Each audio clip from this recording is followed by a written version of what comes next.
Welcome back, and thank you so much for being here. So, this is the beginning of section 4 of activating positive energy for health and happiness. And so far in this course, we've been through 3 sections. The first section was the introduction. Remember the philosophy of you become what you think about, talking about the bridge, talking about focusing on the positive and developing these points of strength, and also getting inspiration from quotes like Rumi's quote, "Yesterday I was clever, I wanted to change the world. Today I'm wise, so I'm changing myself." And then we discussed the challenges of the mind. We talked about things like negativity bias, like confirmation bias, like negative self talk, like brain chatter. And we also did some exercises and realized that there are some positive mental skills like positive self talk and mindfulness and other things that can help us in our challenges towards positive mental energy. And then we talked about the realm of the heart, and we also talked about how there are these toxic emotions. Remember the storm, the stress, storm. We talked about how these toxic emotions can be really detrimental for our emotional well being. And we also did some exercises and talked about the importance of gratitude, forgiveness, love, joy, happiness. So there we go. So now we're about to dive in to the first lecture of section number 4, which is called the drought. And we're talking about the body.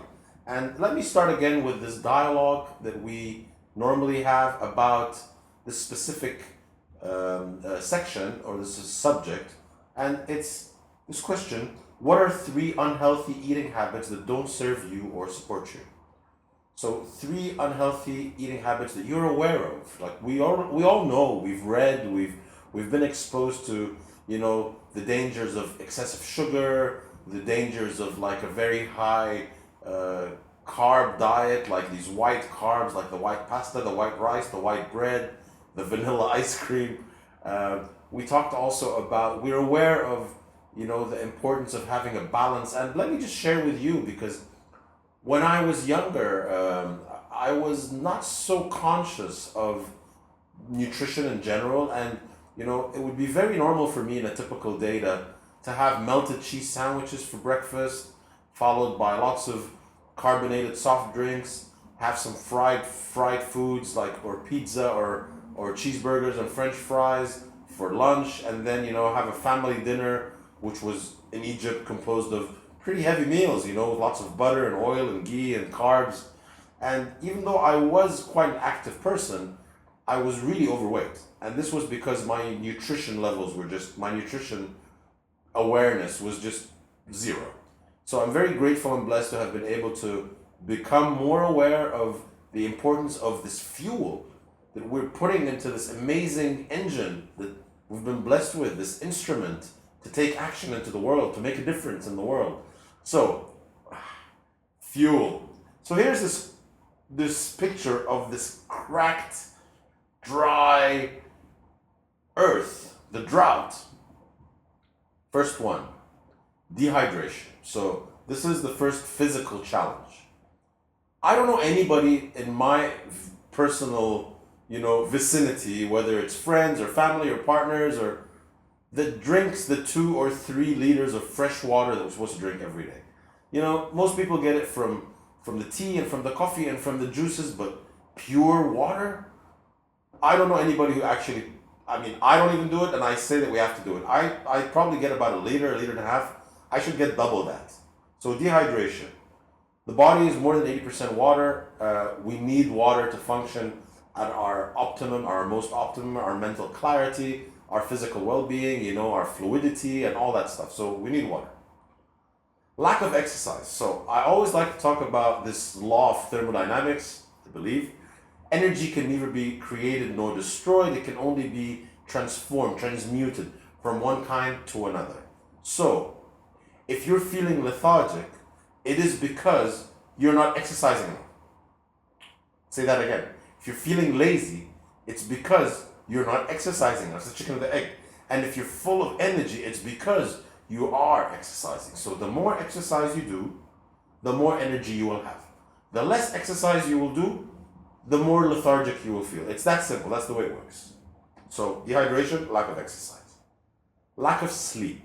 Now, obviously we have our ups and downs. We have the rhythms of our life. We have 12-hour days or insomnia, whatever it is. But in general, I think, in my view, it's really important that the 24 hours that we're given every day are allocated and broken up into 8 hours of rest, sleep, 8 hours of work, and 8 hours of recreation, pastimes, hobbies, spending time with your partner, spending time with your family, spending time with your friends, spending time with your children.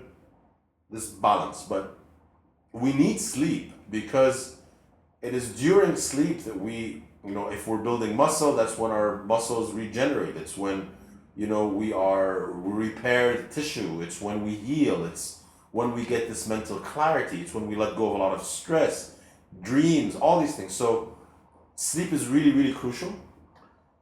We talked about the importance of nutrition, of the unhealthy diet. So having an unhealthy diet and not having enough macronutrients and all that stuff is really important. And I'd like to talk a little bit about, so it is the year 2017. I don't know when you're going to be watching this, but there's a couple of documentaries that have come out about, going vegan, about, not having animal products, about being organic all the time, about, paleo, ketosis. There's so many different ideas, about what the right nutrition is. My personal view is it's important, and again, I'm not a doctor, I'm just a human being like you, but I've experienced all of these different nutrition modalities and systems. My own experience is it's important to have all the macronutrients in balance, eggs and lean animal protein, pescatarian, maybe fish, maybe, lean beef or lean chicken, but, in good amounts. Lots of greens, your spinach, your rocca, your kale, all that is important. Your onions, your garlic, your fruits, your oranges, your bananas, your mangoes. That's what I eat. And then things like brown rice or quinoa, those are good as well. Honey, I love honey. I eat a lot of honey.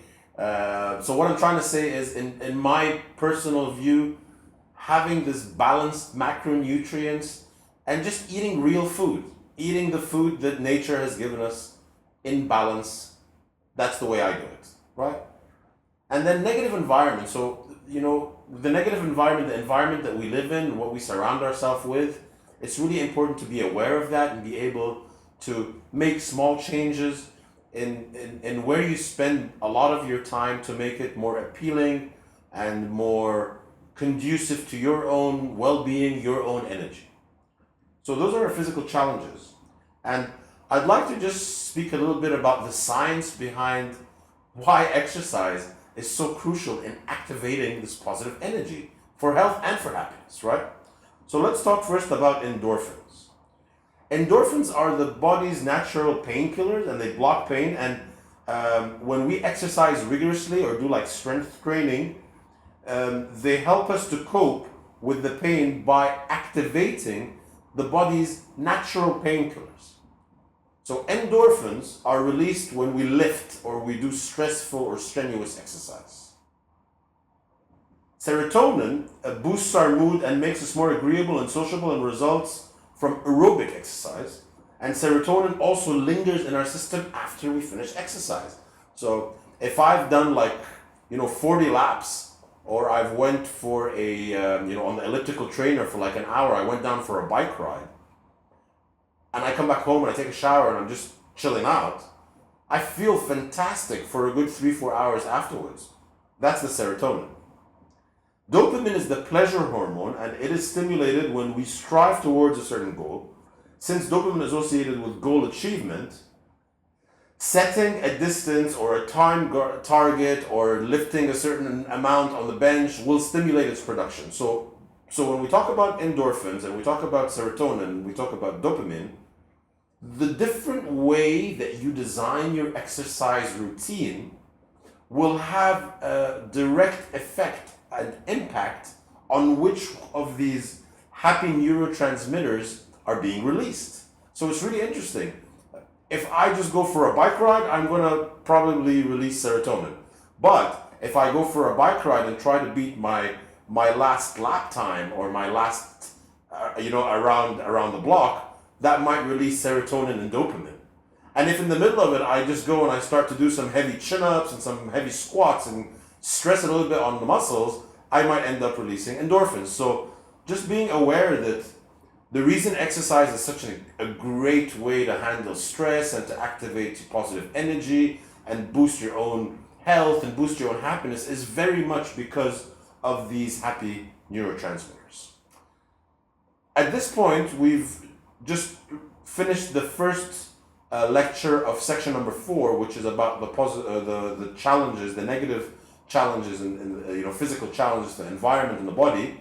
And in the next section, we're going to talk about the positive actions that we can take to really make the most out of this incredible, instrument and engine that we've been given, and really boost and activate positive energy in our body and in our well-being. So thank you, and see you there.